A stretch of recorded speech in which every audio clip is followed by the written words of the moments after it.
I catch a whiff of it as I'm pulling into my driveway. We must have left the windows open, forgetting that today was a feast day. The smell is unmistakable, acrid, burnt, with a slight sour musk. Dad is cooking.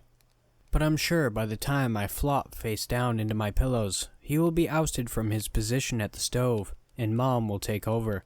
She'll mask the mess he's started, with a mastery only she possesses. Perhaps she'll fix the charred bottoms by caramelizing some onions, deftly turning smoke into a melancholy type of sweet on the tongue. She'll use cooking sherry and brown sugar. Then, like she's done for years, she will add a healthy amount of rosemary into the simmering pot. Maybe Mom will mix in just enough red chili, so our eyes will smart with every mouthful.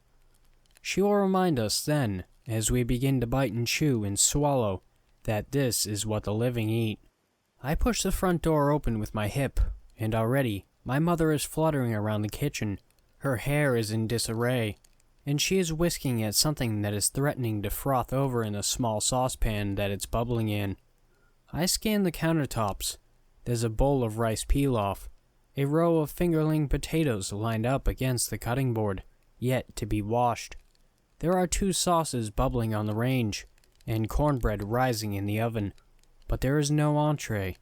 I am about to open my mouth to ask, but my mom catches the question before it even leaves my mouth. Your father tried to make chili. She shakes her head, clucking. I mean, really, how long have we done this? You can't make chili for a feast day. The meat doesn't grind down like beef or pork does. It's too lean. It would lose all its flavor. She looks up from her mumbling, and directly at me for the first time I've entered the kitchen. I threw it out. Go get some more, would you, dear? And so I do. As I approach the huge freezer in our garage, a shiver worms its way down my spine. I've always hated this place. It's always been a tad too precise.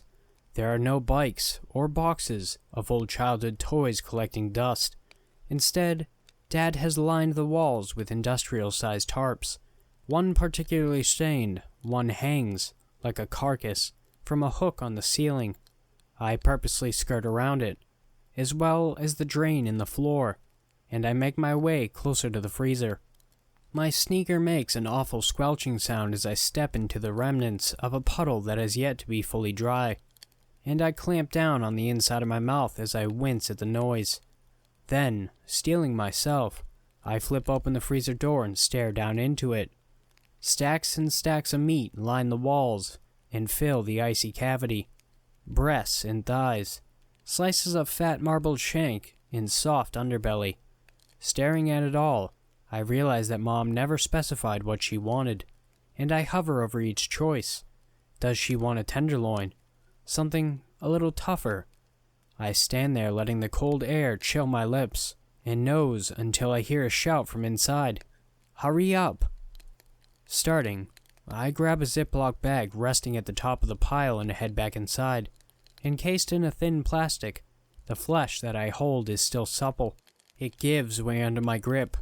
Not quite frozen yet, just starting to solidify into something harder, icier. It's fresh. I slide the meat across the kitchen island to my mother, and she catches it just as it's about to slide off the surface and splat against the floor. I cannot help but stare as she extracts it from the bag. Tiny rivulets of blood dripping onto the countertop before the hunk of flesh is moved deftly to the cutting board. Mom turns it, over and over, coating it in oil and pepper, thyme, and salt. I clear my throat, and my mother doesn't look up as she says, "You can go. I don't need you until I'm done cooking." I take the stairs 2 at a time, up to my room. Then, throwing myself onto my bed, I lose myself to a memory. "Sylar, aren't you coming downstairs?" My brother turned over in his bed so that he wasn't facing me, and said, muffled into his covers, "Go away, Wendy."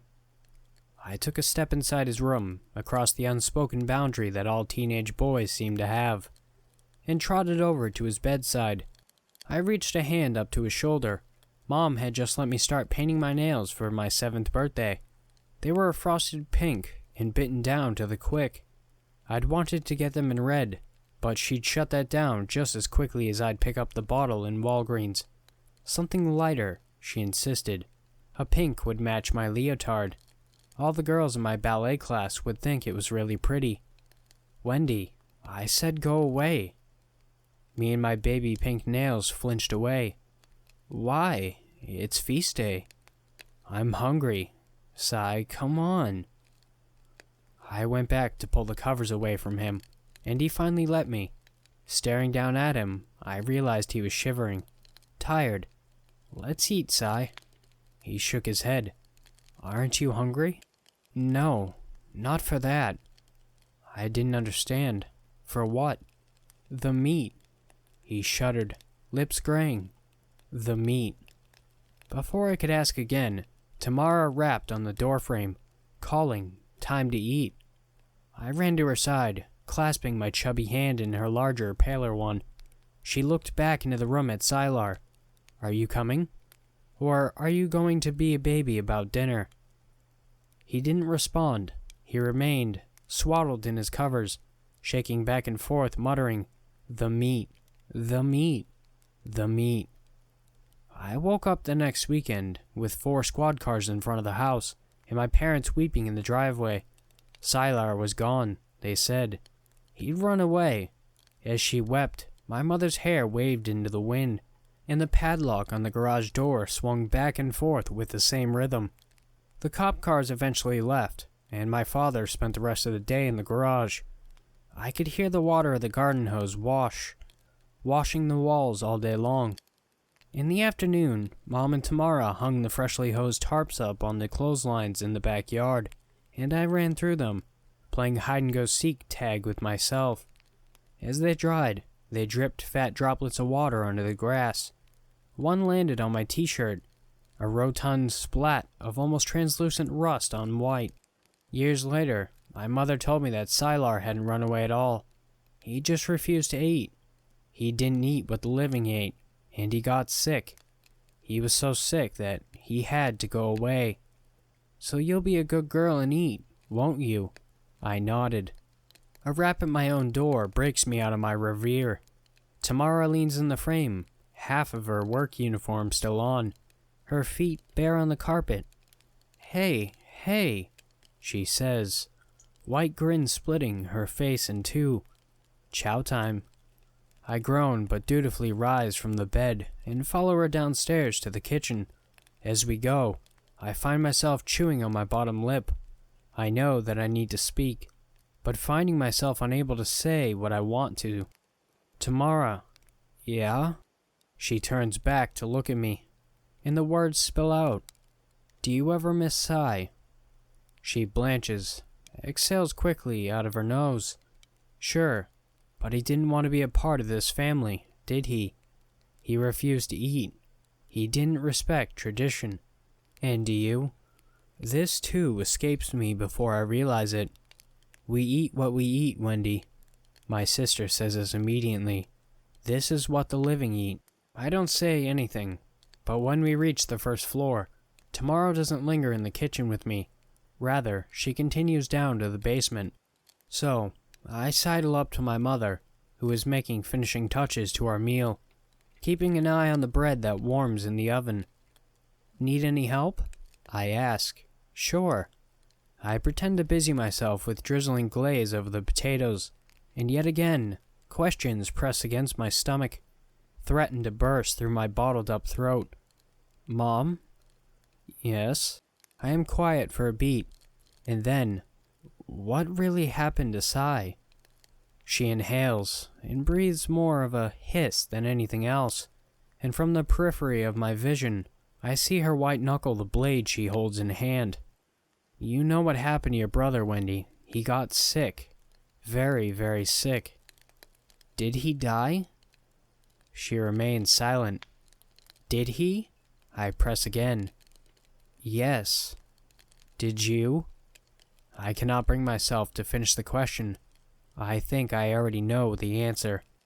He found a better purpose, Wendy. My mother sets a knife down now, wiping her hands down the front of her apron. There's only one thing you can do with those who do not want to eat. I look down at the platter of steaks that she holds, and then back up at her. And what's that, Mom? She merely shakes her head, rinsing a knife off in the sink. Don't worry about your brother, Wendy. After all, he's inside all of us. The meat begins to seep a viscous red fluid onto the platter. Now, please, my mother sighs, help me carry this down to the table. Kobe girl steak is your father's favorite. We wouldn't want it to go cold. She doesn't look me in the eye as she sweeps past me, bumping me softly into the kitchen counter. I grab the plates, balancing the polished glassware on top of them, careful as to not let one fall.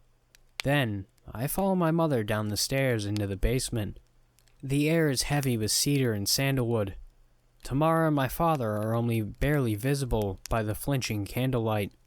Wisps of smoke surround them, weaving through their hair and lingering about their shoulders, as if some sort of ethereal shroud. Mother and I sit at the table, still in silence. After the last knife has been placed upon the starched white of the tablecloth, I take my seat across from my sister. I look into her eyes, looking for anything. A glimmer of emotion, perhaps. A sign that she cares that on that china serving platter in front of us is someone we might know. The gangly boy that bags our groceries. The smiling blonde girl who caddies for Dad in the summers. That maybe, years ago, we'd chew and swallowed our own brother. But Tamara gazes back at me with a sort of chilly, autumnal finality.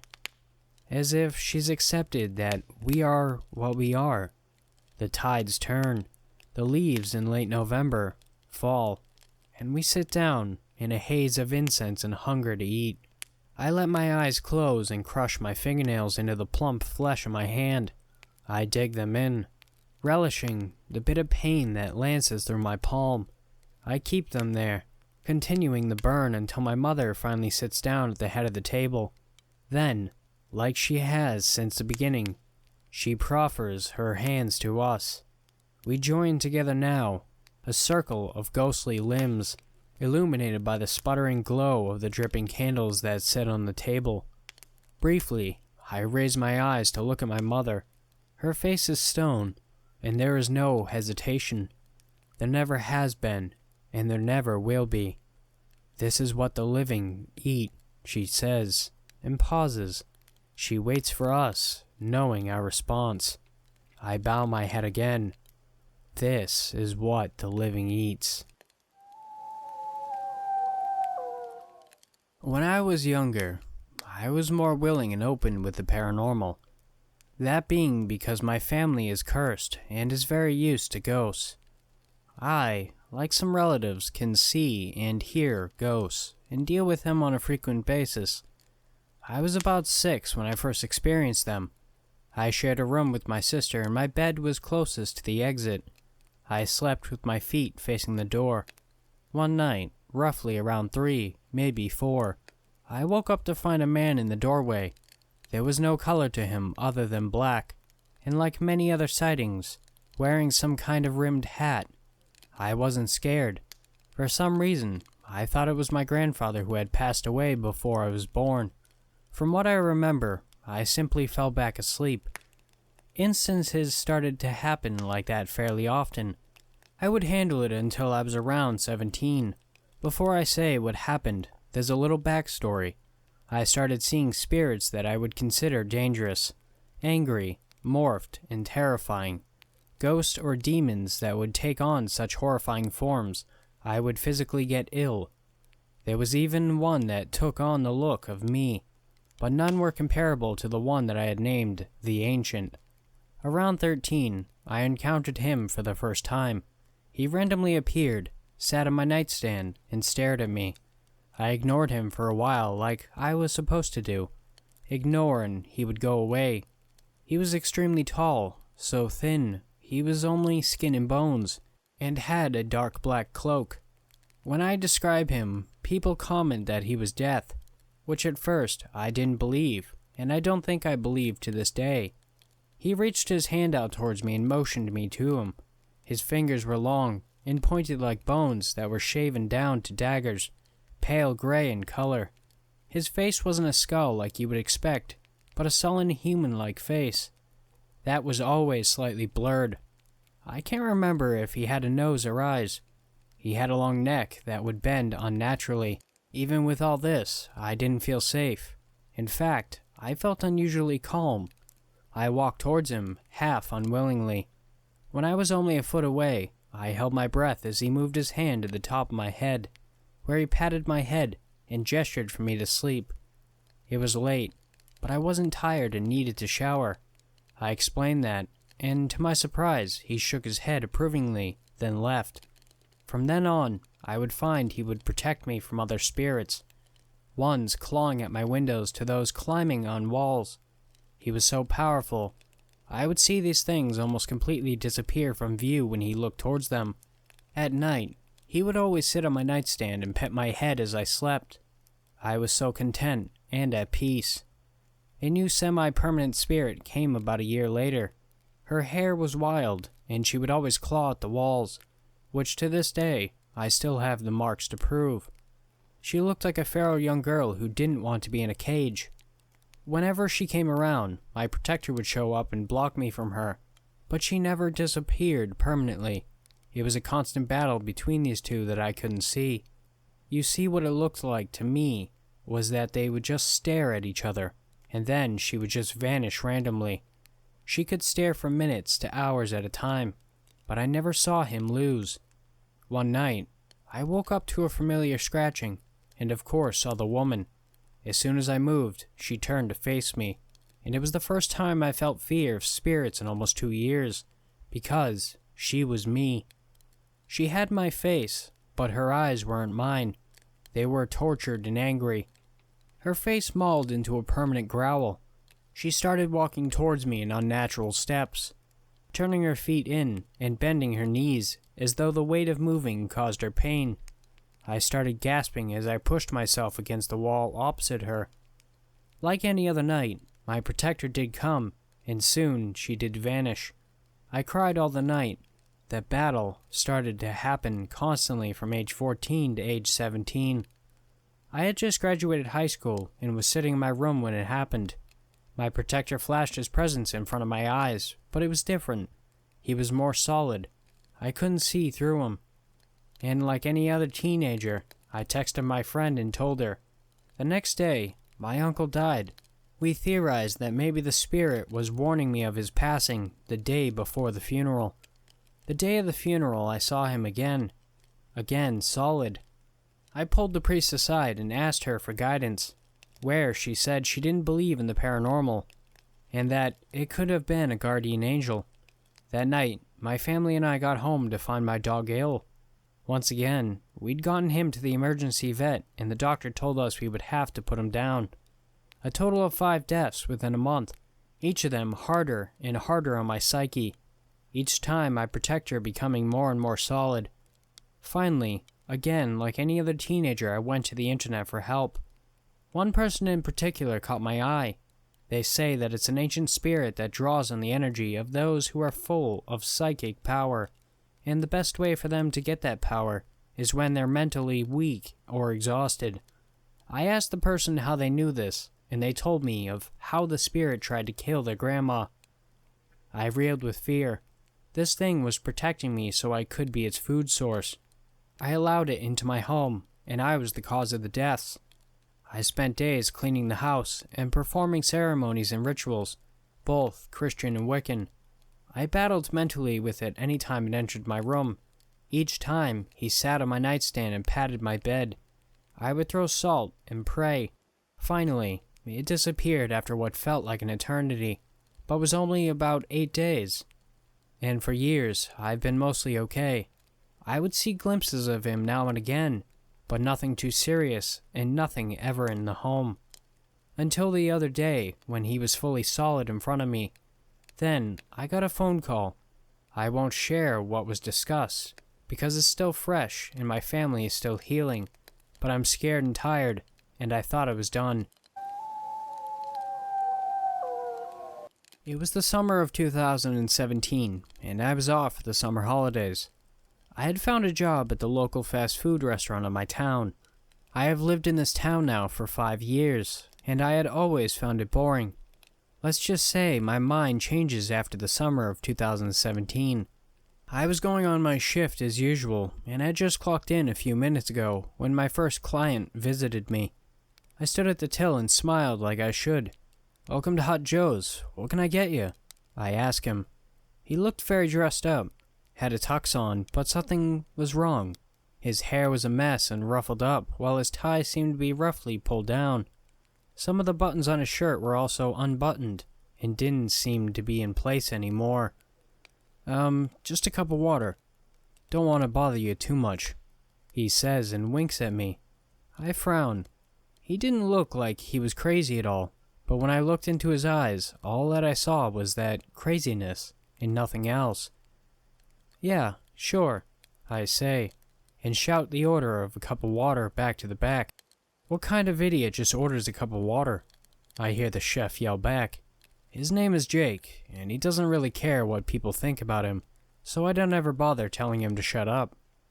I turn back at the man and give him a nervous giggle while scratching the back of my head, nervously, out of awkwardness. I see the man look behind me since it really isn't that hard to do so. I mean, I was very small and fragile, some might say. He seemed to be able to see right through the wall that blocked me, or anyone, from seeing Jake. It seemed that he was looking straight at him. "You can take a seat. I'll bring it to you," I tell him, trying to make up for the fact that Jake just called him an idiot. The man looked down at me and smiled. His smile looked so calm and normal to everyone around me, and even me for a split second. But once I looked up at his black pools of nothingness of eyes, all I could feel is tension and discomfort. "You don't have to, Carrie," he says. I frowned. How did he know my name? "Your name tag," he tells me when he sees the confused screaming at him from my face. I let out another giggle and nod. "Of course," I say. "Cup of water." I hear Nicole yell and quickly run over to go get the cup. I gave him the cup of water and he thanked me. Everything was normal until he left, and I watched him through the window. No one else seemed to even see him, though. He opened the lid of the water cup and threw it at the ground. Then I realized something. There was something wrong. I could hear something fall behind me, but I don't turn around because it's just like I can't turn away. I watch him pour the water to the concrete floor. I saw straight away that it wasn't water. It was red and chunky. It looked like blood, but very thick, that seemed to be mixed in with some kind of chunks. I nearly gagged when I heard maniac laughter behind me. I jump and go full turn around just to see that both Jake and one of my coworkers, Michael, were holding Nicole to the ground as if to restrain her. Nicole, on the other hand, looked manic. She looked like she was losing it. Her eyes were wide with crazy. Her skin was as pale as the walls behind her, and she was screaming and laughing maniacally. Then I realized something. Her hand. It was no longer on her arm. I nearly gagged when I realized what must have happened. When I heard my name leave her mouth. "You're next." She screamed, making me back away, and hit till that was behind me instead of in front of me. She started to laugh over and over again, while Jake and Michael tried to hold her down. "Care Bear, get out of here," Jake warned me while struggling to hold Nicole down on the floor. He was always the only one who called me Care Bear. I listened to him and run away, not because I'm scared, not that I wasn't, but because I needed to vomit.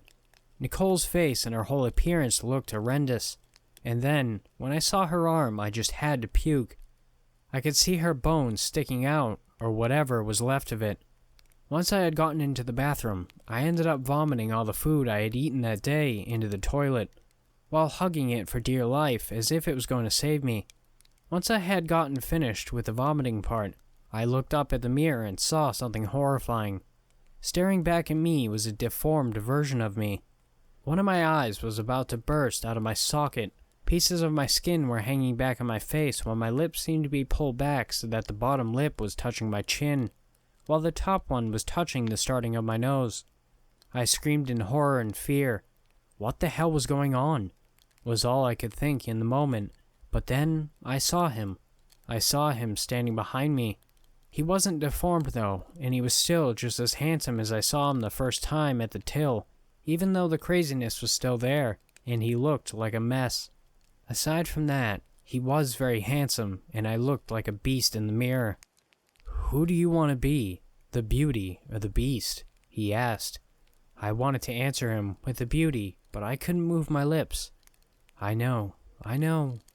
Shh. He came over and brushed my short blonde hair away from my neck. "Will you become like me then? Will you become unknown?" He asked me and I started to cry. I didn't know at the time what he meant, so I just started to nod my head furiously, not wanting to look at the mirror any longer, but it seemed like my eyes were glued to look at it. "As you wish." And with that, I turned back to my normal self. I started crying over and over again. I didn't know what else to do but drop to the floor and cry without stopping. When I hear the door open, I see Jake walk in. "Jake! Jake!" I try shouting for him, but he doesn't even notice me. I try over and over again until I see Michael walk into the bathroom too. What was wrong with her? She gave a cup to literally no one. Where is she? Is she okay? Michael keeps asking, and that's when I give up and drop to the ground. They couldn't see me. The guy's words ring in my head. He was the unknown, and now I am too. That's why she couldn't see him. Then she just vomited for some reason when Nicole came in to take orders. Yeah, I don't know. She probably just clocked out. Jake tells Michael, and Michael nods in agreement. So Nicole having a major freakout was also fake.